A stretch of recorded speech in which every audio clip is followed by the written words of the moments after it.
Herkese merhabalar. Pelin'in İlmek Evi kanalına hoş geldiniz. Bugün size 13 motiften oluşan bu çantamızın yapılışını anlatacağım. Bir önceki videomda bu motifleri nasıl yaptığımı zaten anlatmıştım. Bu videomda birleştirmesi ve sap kısmı var. Ben bu çantamı yaparken pamuk iplerimi kullandım. Yani pamuk koton bebe ipi diyebilirim. Onlardan kullandım. Siz dilerseniz hasır iple, kağıt iple, jüt iple veya polyester iplerle de yapabilirsiniz. Tamamen tercih size kalmış. Dediğim gibi 13 motiften oluşuyor. 120 zincirimden sapımı yaptım. Yapımı gerçekten oldukça basit. Gönül rahatlığıyla yapabilirsiniz. Onun dışında başka ne söyleyebilirim? 3 milimlik de tığ kullandım. Hemen size ölçülerinden de bahsedeyim. Şöyle. Eni yaklaşık olarak 25 santim. Şuradan ölçecek olursam şu üçgen kesime kadar 21 santim. Sap kısmına kadar olan da yine 25 santim. Sap kısmımı hemen ölçüyorum. Şöyle yapayım. Evet anneciğim. Ortalama 45 santim kadar da bir sapım var. Siz bu eni ve boyu büyütmek isterseniz ne yapabilirsiniz? Ben burada görmüş olduğunuz 5 ipli 2 katlı bir çerçeve kullandım. Siz bu çerçeve sayısını 3'e 4'e de çıkarabilirsiniz. O zaman eninden ve boydan büyüyecektir. Tabi ona göre zincirinizi de arttırmanız lazım. Dediğim gibi ben burada 120 zincir kullandım. 130'a 140'a kadar yapabilirsiniz, çıkarabilirsiniz ki daha kısa bir sap istiyorsanız daha da kısaltmanız lazım. Ortalama 80 ile 100 arası yapabilirsiniz. Dediğim gibi yapımı oldukça basit. Malzemeleriniz hazırsa bir önceki videomdan da motifinin yapılışını bakıp 13 motifinizi hazırladıysanız hemen bu çantanın yapımına birlikte başlayabiliriz. Şimdiden herkese kolay gelsin. Bir önceki videomuzda zaten motiflerin yapılışını anlatmıştım. Şu an elimde 13 adet motifim var. Çantamı oluşturmak için şablonumu bu şekilde hazırladım. Siz yerlerini kaybetmemek için dilerseniz şu köşe noktalarından küçük plastik firketeler yardımıyla birleştirebilirsiniz. Şablonumuz bu şekilde 2 adetten başlıyor. Orta göbekte 1 adet, yanlarda 2, 1, 2, 3 ve 2 adet var. Şöyle daha düzgün göstereyim. Şimdi birleştirme işlemini yaparken nasıl yapacağız? İlk önce şu yanlardan başlayacağım ben. Bu 4 sıra halinde bu yanı tamamladıktan sonra bu sefer dikine birleştirme işlemini yapacağım. Daha sonra birer tane yan tarafımız kalacak. Onları da birleştirdiğimizde çanta formunu elde etmiş olacağız. Şimdi birleştirme işlemini yaparken nasıl yapıyorum? Hemen göstereyim size. Birleştirmek için seçtiğim rengim yine çantamın etrafındaki çerçeve rengim. Bir zincirimi çekiyorum. Şu yanlardan başlayacağımı söylemiştim. Şimdi şöyle ilk 2 tanesini hemen alıyorum. Bakın düz yüzleri dış tarafta, ters yüzleri iç tarafta.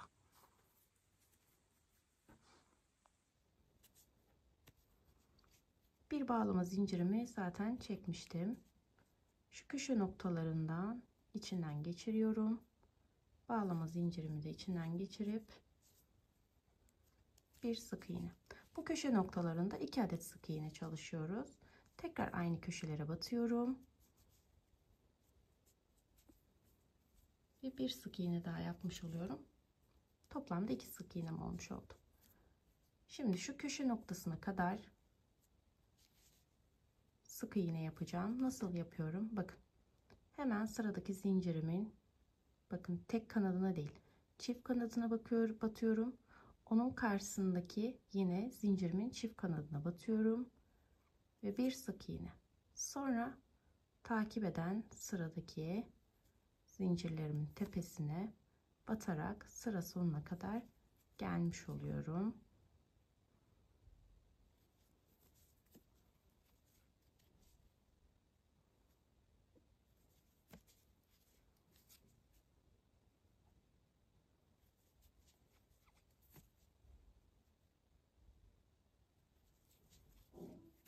Zincir atlamamaya özen gösterin, yoksa motifinizde kayma olur.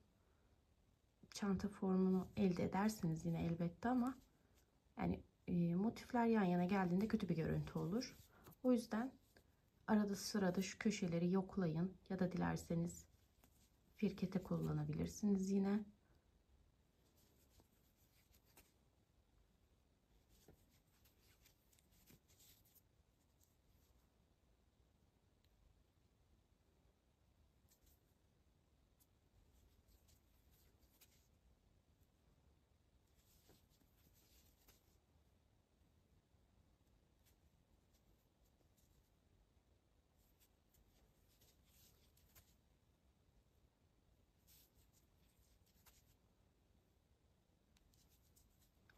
Evet, köşe noktama geldim.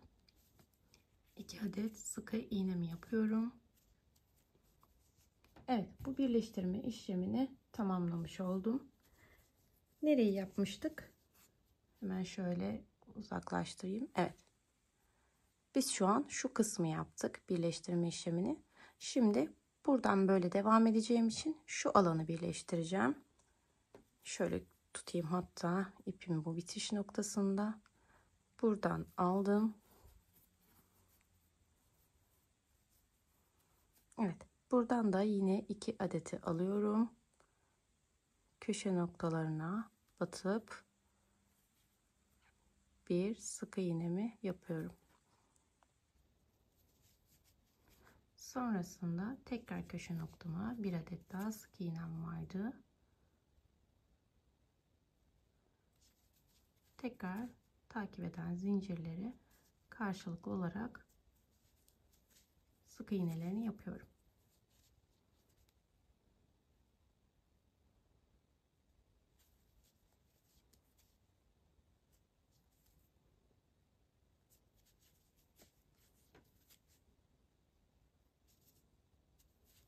Bu birleştirme tekniği en çok kullandığımız tekniklerden bir tanesi.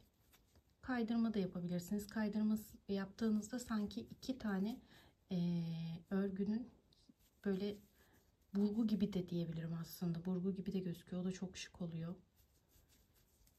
Onu da kullanabilirsiniz.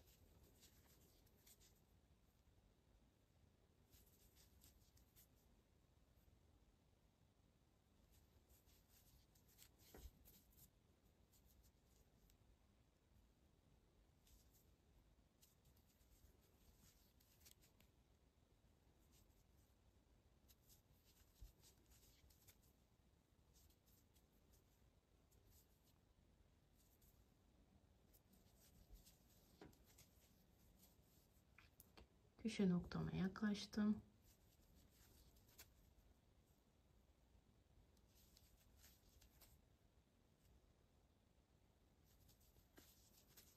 Evet. Köşe noktama 1, 2. Evet. 2 adet sık iğnemi yaptım. Hemen bir birleştirmiş olduğum alanı size göstereceğim.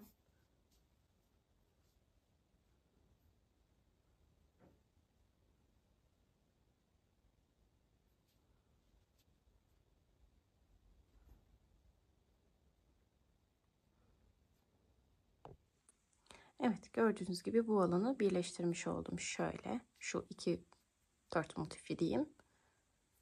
Şimdi burada ipimi keseceğim. Bir bağlama zincirimi çekip ipimi keseceğim.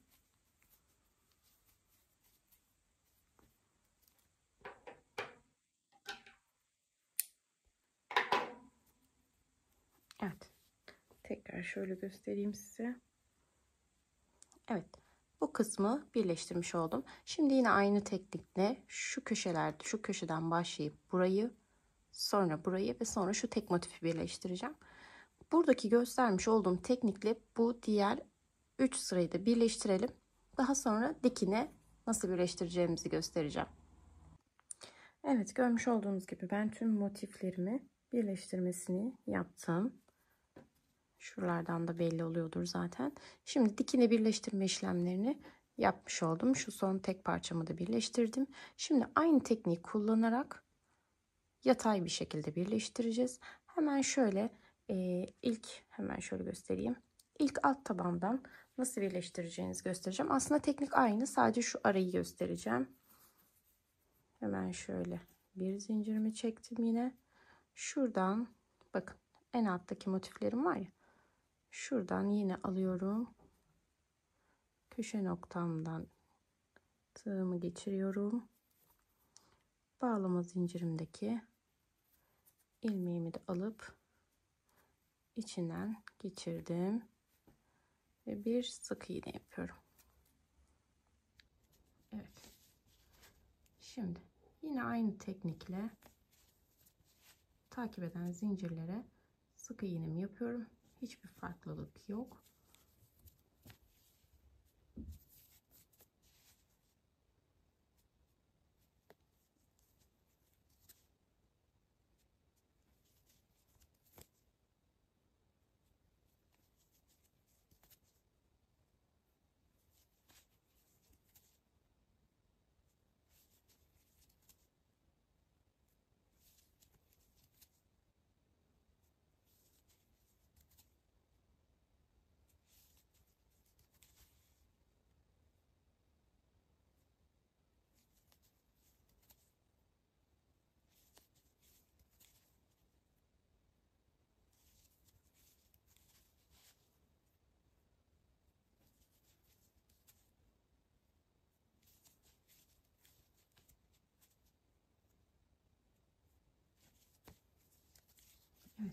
köşeye kadar geldim.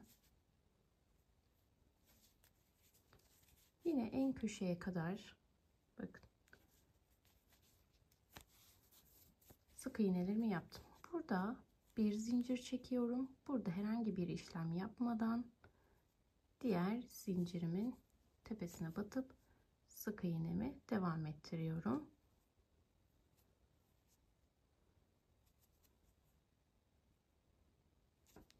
Evet. Yine sıranın sonuna kadar aynı şekilde ilerleyeceğim.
Evet, sona doğru geldim. Bakın şöyle göstereyim hemen. Şu an nereyi yaptık? Alt kısımdan başladığımı söylemiştim zaten size. Şu an yatay bir biçimde bakın burayı birleştirmiş olduk. Şu an köşedeyim. Köşe noktamdayım. Hemen burayı kapatacağım. Son sık iğnemi yaptım. Şuraya ve altındaki yine köşe noktasına batıyorum. 2 adet sık iğne yapıyorum. Bir bağlama zincirimi çektim ve ipimi kesiyorum. Hemen ortasını göstereyim size. Bakın gayet muntazam. Hemen şöyle tekrar uzaklaştırayım. Tekrar şablonumu bir oluşturayım. Evet. Bu şekilde bu yatay sıraları da birleştireceğiz. Daha sonra katlayıp çanta formuna kavuşturacağız. Siz de bu yatay sıraları benim göstermiş olduğum şekilde birleştirin. Tamamladıktan sonra bir sonraki aşamada buluşalım. Evet, görmüş olduğunuz gibi tüm birleştirmelerimizi yapmış olduk. Şimdi şuradan tutuyorum. Katlamamı yapıyorum. Şöyle ucuca gelecek şekilde.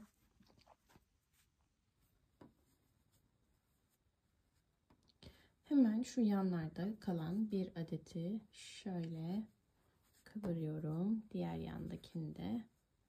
Bakın şöyle uzaklaştırayım hatta. Şöyle daha net belli olacak, evet. Şimdi yapmamız gereken burayı katladıktan sonra şu köşeden başlayıp buraları birleştirmek olacak. Yine bu köşeden başlayacağız. Şurayı ve sonrasında şu açıkta kalan kısmı birleştireceğiz. Bunu da dilerseniz birlikte yapalım. Şöyle ucuca getiriyorum. Köşeler birbirine gelecek zaten. Şöyle göstereyim tekrar hatta. Net anlaşılsın. Şöyle bakın. Şurada görmüş olduğunuz 2 zincirlik boşluğum vardı ya. Aralar değil bakın. Tam köşe noktası. Buradaki köşe noktamı alıyorum. Yine buradaki köşe noktamı alıyorum. Bakın katladığım zaman bu şekilde. Şimdi hemen ipimi alayım. Şöyle bir adet bağlama zincirimi çektim ve içinden geçiriyorum. Bir sık iğnemi yaptım. Tekrar aynı noktaya ikinci sık iğnemi yapıyorum. Evet. Şimdi şu alanı birleştireceğiz demiştik. O yüzden şöyle tutuyorum örgümü. Birleştirmeye başlıyorum.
Köşe noktama kadar geldim neredeyse.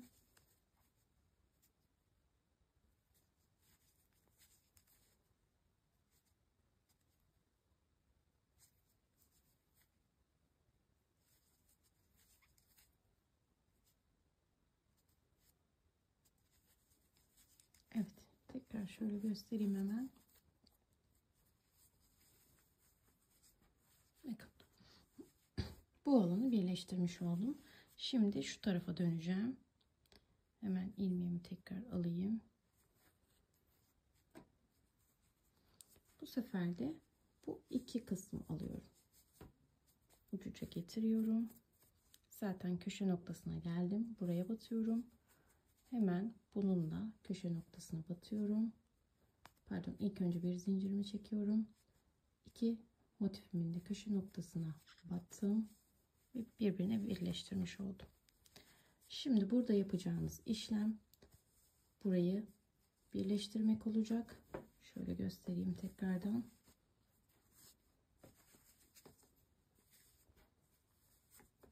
Şimdi biz burayı birleştirdik. Şimdi siz burayı birleştireceksiniz. Bu köşe noktasına geldiğinizde şuradan devam ederek burayı da birleştireceksiniz. Burada bir bağlama zinciri çekip ipinizi kestiğinizde bu tarafa bitirmiş olacaksınız. Burada yaptığınız aynı işlemi bu tarafta da yapacaksınız. Ben arka planda tamamlayacağım. Siz de tamamladıktan sonra sap kısmının yapılışına geçebiliriz. Evet, görmüş olduğunuz gibi bütün motiflerimi birleştirmiş oldum. En son şuradaki motiflerimi birleştirdim. Kalıbımız bu şekilde. Önü ve arkası aynı. Gayet şık bir kalıbı var. Şık bir modeli var. Şimdi çerçevede kullandığım bej renkten sap kısmını oluşturacağım. Hemen şöyle yakınlaştırayım. Ve sap kısmının yapımına başlayalım. Evet, ipimizi alıyoruz. Hemen şurada görmüş olduğunuz uç kısımlardayım. Şunun ortasından herhangi bir yerinden şöyle girişimi yaptım.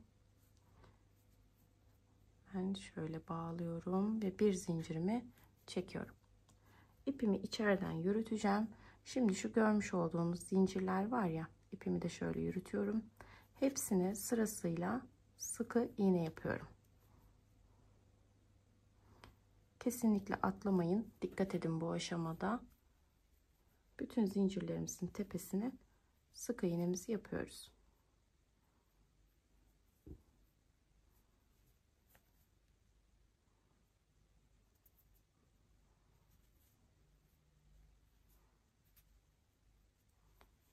Şurayı hemen keselim.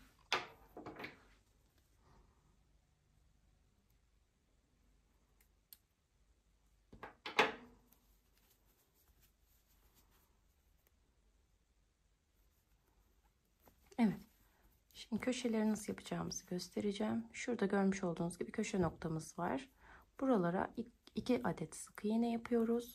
Şu orta alanı atlıyoruz. Bakın. Bu orta alanı atlıyoruz.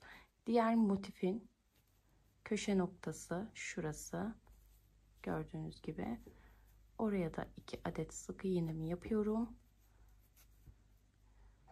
Ve diğer zincirlerimin tepesine birer adet sık iğne yapmaya devam ediyorum.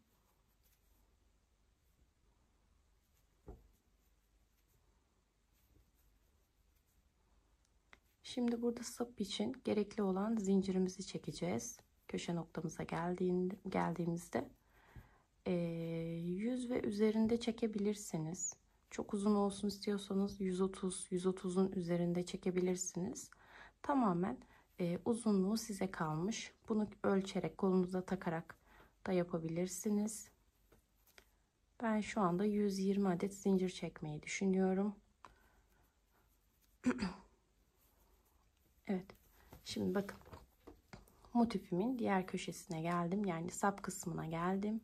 Burada köşelerde ne yapıyorduk? 2 adet sık iğnemiz vardı. Şimdi 120 adet zincirimi çekeceğim.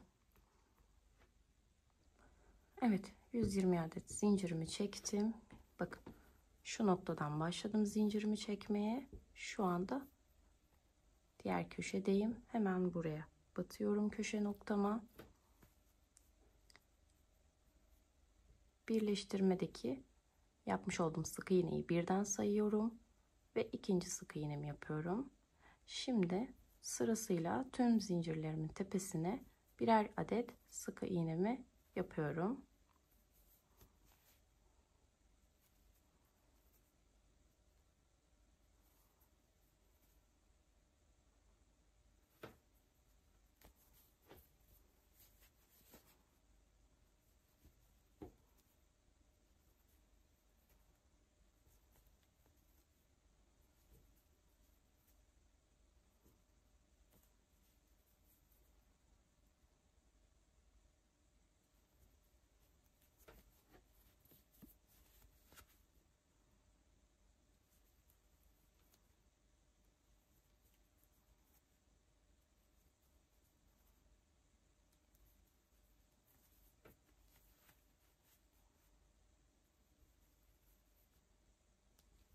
Köşe noktama geldim.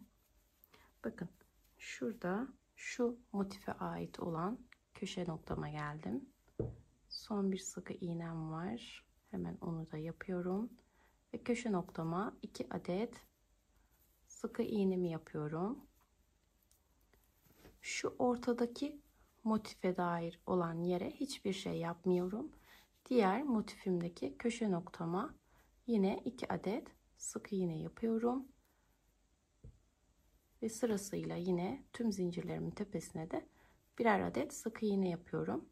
Şimdi burada motifimin köşesine geldiğimde yine 120 adet zincirimi çekeceğim ve ikinci sapımı oluşturmuş olacağım.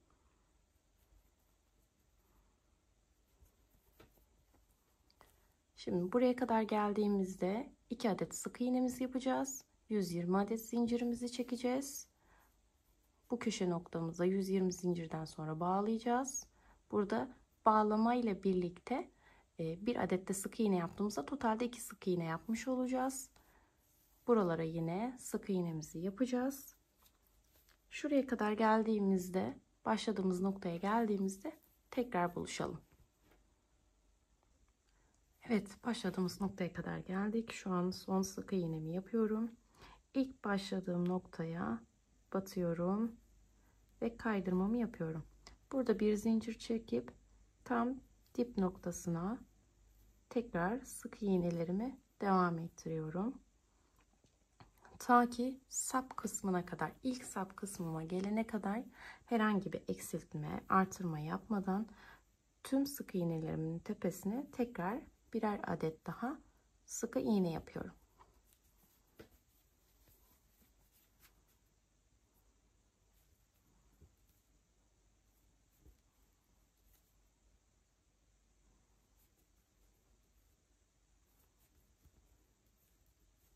Evet, bu şekilde tüm sık iğnelerin tepesine dediğim gibi tekrardan sık iğnelerimizi geçelim. Evet, şu anda ilk sap kısmına geldim. Burada küçük bir püf noktamız var. Hemen onu göstereceğim. Şurada motifime ait olan son sık iğne var ya, buna batmıyorum. Daha sonra sap kısmına ait olan ilk zincirime de batmayacağım. İkincisine batarak hemen ilk sık iğnemi yapacağım. Burada bir kesme işlemi yapmış oluyorum. Bakın motifimin son ilmeğine ve şu çekmiş olduğum zincir var ya, onun ilk zincirine batmadan ikinci zincirinden sık iğne yapmaya devam ediyorum. Şu an bu işlemden sonra da tüm zincirlerimin tepesine birer adet sık iğne yapacağım. Sıramın sonuna kadar bu şekilde ilerleyeceğim. Bu detayı bütün sap kısmının başlangıç ve bitiş noktasında yapacağım. Dediğim gibi motifimin son ilmeğine batmıyorum. Çekmiş olduğum 120 adet zincirin ilk zincirine batmıyorum. İkinci zincirine batarak ilk sık iğnemi ikinci zincirde başlatarak kesme işlemi yapmış oluyorum. Şimdi bütün zincirlerimizin tepesine sık iğnemizi yapacağız. Sap kısmında yine bu detayı yapacağız. Yine sık iğnelerle devam edeceğiz. Yine diğer iki sap kısmında aynı işlemi yapıp başladığımız noktaya geri geleceğiz. Evet, şu anda başladığımız noktaya geldik. İlk sırama başlarken ilk çekmiş olduğum sık iğnemin tepesine geldim. Kaydırmamı yapıyorum ve bir zincir çekiyorum. Şu anda ilk sıramı bitirmiş oldum gördüğünüz gibi. Şimdi bir üst sırama geçeceğim. Hemen yanındakine sık iğnelerimi devam ettiriyorum.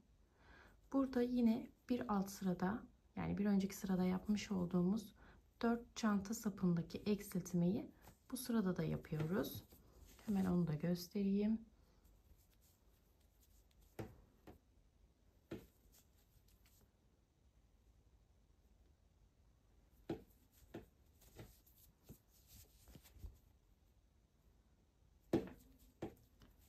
Bu şekilde çanta sapıma kadar ilerleyeceğim. Çanta sapıma geldiğimde yine eksiltme işlemi yapacağım. Bir önceki sıramda yaptığım gibi, dediğim gibi.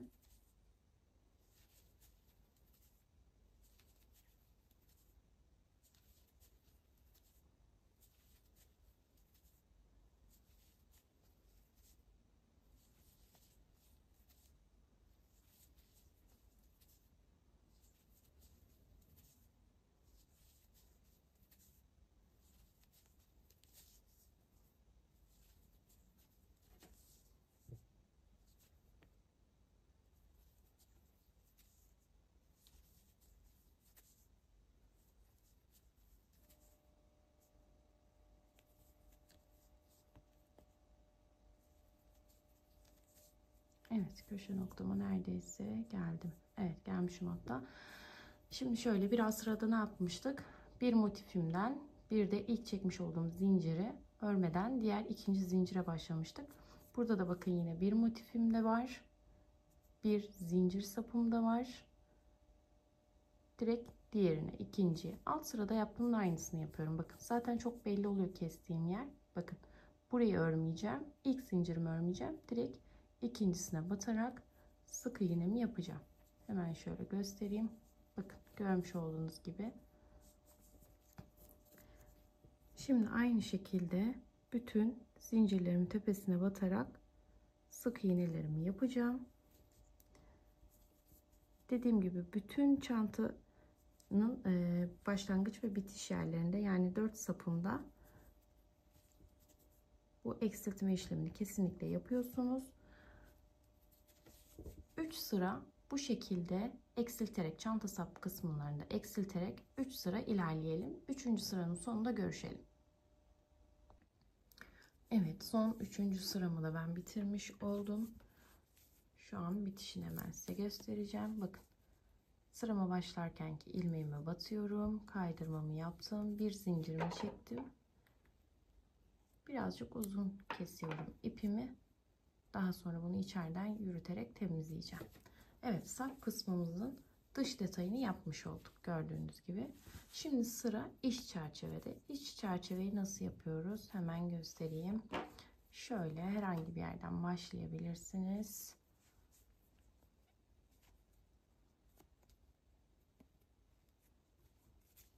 Evet, bir zincirimi çektim. Sık iğnelerimle hemen başlıyorum.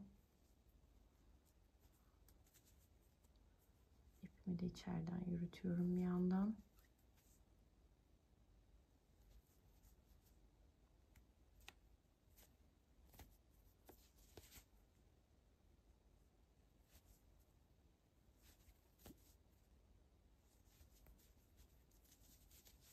Şu ağız kısmında yine püf nokta var. Hemen onu göstereceğim. Bakın ağız kısmına geldiğimizde şuraya köşe noktasından bir ilmek çıkarttım. Diğer motifimin köşe noktasından bir ilmek çıkarttım. Orta motifte herhangi bir işlem yapmadım. Üçünü birlikte çıkartıp kesme işlemini yapmış oldum. Hemen yanındaki zincirime batarak sık iğnelerime devam ediyorum. Hemen sap kısmının da nasıl olacağını anlatacağım size.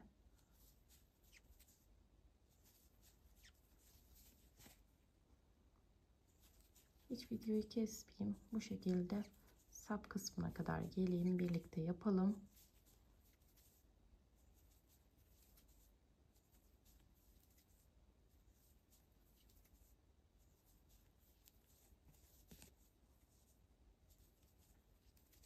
Sap kısmının iç tarafında dış tarafına yaptığımız gibi eksiltme, artırma yapabilirsiniz. Ama iç kısmında biraz zorlanabilirsiniz. Eksiltme yapmakta, hani nereden nereyi çıkaracağım açısından. O yüzden dümdüz de ilerleyebilirsiniz. Çok kötü durmayacaktır. Eksiltme yapmak isteyenler için hemen şöyle söyleyeyim. Bakın köşe noktamdaki, şurası köşe noktamız, motifimizin köşesi. Hemen son ilmek var ya, onu sık iğnesini yapmıyorum. Hemen bir üst alandaki sık iğneyi yapmıyorum. Hemen diğerine batıp sık iğnemi yaptım. Bakın gördüğünüz gibi. Yine 2 tane örmemiş oldum ve üçüncüye batmış oldum. Daha sonra sap kısmıma geçmiş oldum. Sap kısmımda yine bütün zincirlerime batarak sık iğnemi yapıyorum. Üst sırayı yaparken ne yapmıştık? Bu çekmiş olduğumuz 120 zincirin üstlerine batmıştık. Şimdi de alt ilmeklerine batıyoruz. Bu şekilde alt kısmının, sap kısmının detayını da yapmış oluyoruz. Cümleyi toparlayamadım, kusura bakmayın. Bu şekilde ilerleyeceğiz. Buraya geldiğimizde yine burada göstermiş olduğum kesme işlemini yapabilirsiniz. Dediğim gibi hani burada zorlanıyorsanız kesme işleminde direkt dümdüz de ilerleyebilirsiniz. Yine buraya geldiğinizde bir buradan alacaksınız, ilmek çıkaracaksınız, bir buradan ilmek çıkaracaksınız ve 2 ilmeği birden çekeceksiniz. Yine kesme işlemi yapmış olacaksınız. Bu işlemi bir kere yaptık. Siz 2 kere daha yapacaksınız. Toplamda bu çerçeveyi 3 kere aynı şekilde ne işlem yaptıysak birebir aynısını üst sıra şeklinde yapacaksınız. İpinizi keseceksiniz. Aynı işlemin birebir aynısını diğer sap kısmımızın içi için yapacaksınız. Yine üst sıra 3 sıra şeklinde yapacaksınız. Ben şimdi sıralarımı tamamlayayım. Sıralarımı tamamladıktan sonra zaten çantam bitmiş olacak. Son halini sizinle paylaşayım. Evet, görmüş olduğunuz gibi ben çantamı bitirdim. Sizden sonra ne yaptım? İç kısmını dediğim gibi size 3 sıra şeklinde döndüm. Köşelerde yani 4 sap kısmında da kesme işlemini yaptım. Şurada zaten ilk başladığımda detayı göstermiştim. İkisini bir alma. Burada da bir daraltma yapıyoruz ki burası böyle ağzı geniş durmasın diye. Dediğim gibi 3 sıra ördüm. İpimi kestim ve iplerimi temizledim. Umarım siz de kolaylıkla yapabilmişsinizdir. Gerçekten bir günde çok rahatlıkla yapabileceğiniz bir model. Onun dışında söylemek istediğim, çantamı beğendiyseniz videomu beğenmeyi unutmayın. Kanalıma abone olursanız çok mutlu olurum. Kendinize iyi bakın. Sağlıklı günler dilerim.